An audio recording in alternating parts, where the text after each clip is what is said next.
wow, wow, wow. What a game. World Series game number 3 lasted 6 hours and 39 minutes between the Dodgers and the Blue Jays last night. Just incredible. What a night of baseball. 18 innings.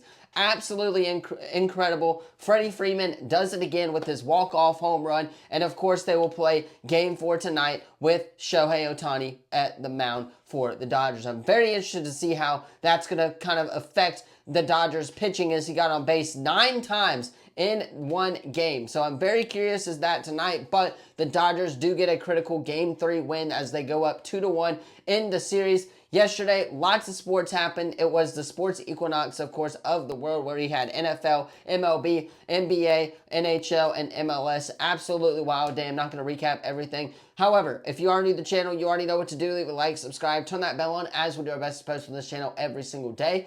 First video of the day, of course, is going to be our ACC Week 9 reactions. We're going to talk about the games, break them down, give our thoughts on who I think's the team to be in this conference, and it's going to surprise a lot of people for sure. So hit that sub button, leave a comment down below so you don't miss out on any of the latest videos. Of course, in our next video, we'll have ACC predictions and then NFL reactions if we have time for it. Tomorrow, we will have Big Ten reactions and predictions. We will also have our NFL predictions as usual. And of course, it's just going to be a great day here at the channel for posting. Next week, like I said in yesterday's video, will be interview week as well on the channel, where we will preview the AHSAA playoffs with players, scouts, all of that stuff.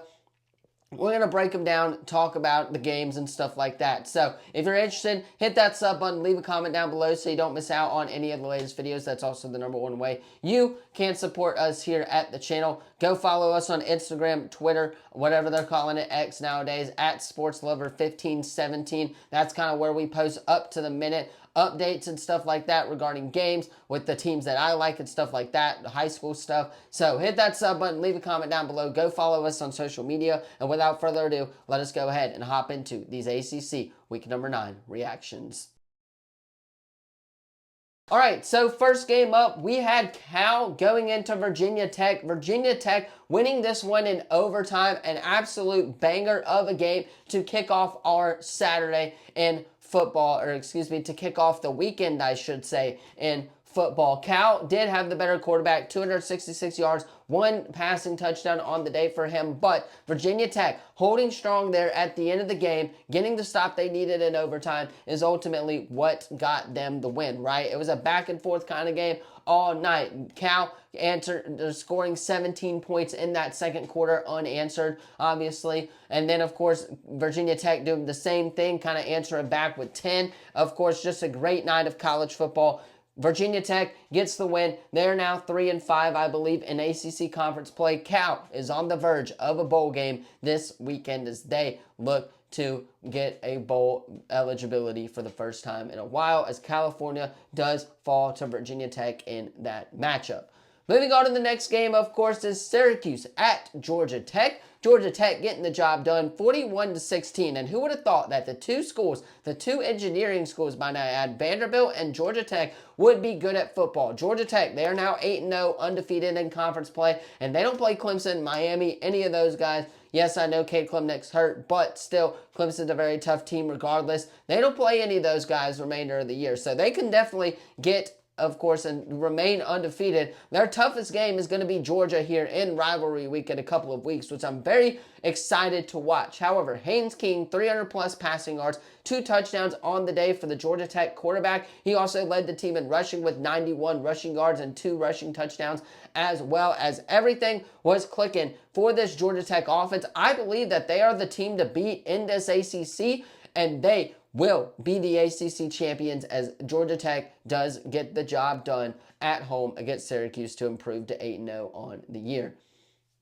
Next game up to kick us off on Saturday, of course, was Virginia going into North Carolina. This game going into overtime. I knew it would be close for absolutely no reason whatsoever. Gio Lopez absolutely balled out this weekend. 208 yards. The former South Alabama quarterback, speaking of South Alabama basketball season, does tip off tonight for the Jags. However, that's completely different topic for a completely different video. But Gio Lopez, the South Alabama transfer quarterback, 208 yards, 1 touchdown on the day passing-wise. I thought that UVA's rushing game is kind of what got them the win there towards the end. 7, of course, points scored in overtime. They did answer on their first drive, and they held North Carolina, I believe, went for 2, didn't get it, and ultimately that is what got them the win as Virginia escapes the Tar Heels under Bill Belichick. Next game up, of course, is Boston College going into Louisville. I thought this game would be on upset upset watch. I really did. Miller Moss did not play that great, and Boston College's quarterback was definitely the better one. But Louisville, they're 6-1 on the year, 3-1 in ACC play. It'd be absolutely wild if we saw a Louisville Georgia Tech ACC title game. Two teams that no one really thought that were going to make it. It would be crazy. However, Louisville gets the win at home against Boston College. They do improve their record to 6-1. They're bowl eligible as well. Boston College is now 1-7. Rough start here to 2025 in football for the Golden Eagles. However, it's just a crapshoot over there. Let's be real. In Boston, as Louisville gets the win at home over a very easy opponent. Next game up, of course, is SMU going into Wake Forest. Wake Forest escaping. I thought SMU was going to blow them out. I really did. But Wake Forest, they get their second win in ACC conference play against a really talented SMU team. Jennings is a really good quarterback, and obviously the Wake Forest quarterback played a lot better than a lot of people say. The box score, obviously, he did throw those 2 interceptions in the game, but played a really good game for the most part. A really clean game other than those 2 picks, obviously. Thought he was really accurate throwing the football.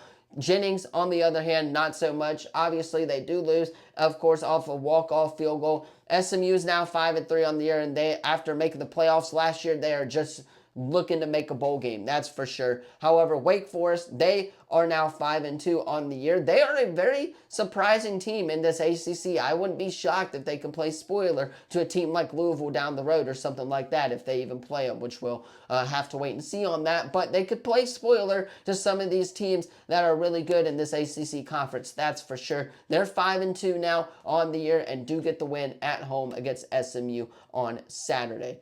Next game up, of course, is Pittsburgh hosting NC State. Pitt getting the win. They are bowl eligible in 2025 here. 53-34 was that final score there. Pittsburgh quarterback did have over 400 passing yards, 3 passing touchdowns, a very light day at the office on a lackluster NC State defense. And I'm very curious to see if NC State can bounce back and if they will be able to make it to a bowl game. I'm not going to be so sure on that one. I think NC State's kind of pretty much done for the rest of the year. They did have a really great start to the year, but just kind of kept shooting themselves in the foot these last couple of weeks. Pittsburgh getting the win at home against NC State. And then, of course, to close us out, on Saturday night in ACC play, we had Miami absolutely dominating Stanford to prove why they should still be ranked in the top 10. 6-1 on the year. Miami is now bowl eligible in 2025 as well. Carson Beck, 21 of 28, very accurate day throwing the football for him. 189 yards, 1 passing touchdown on the day. Miami's running game was on point with 100+ yards rushing, 3 touchdowns on the day passing-wise, or rushing-wise, for the Miami running back.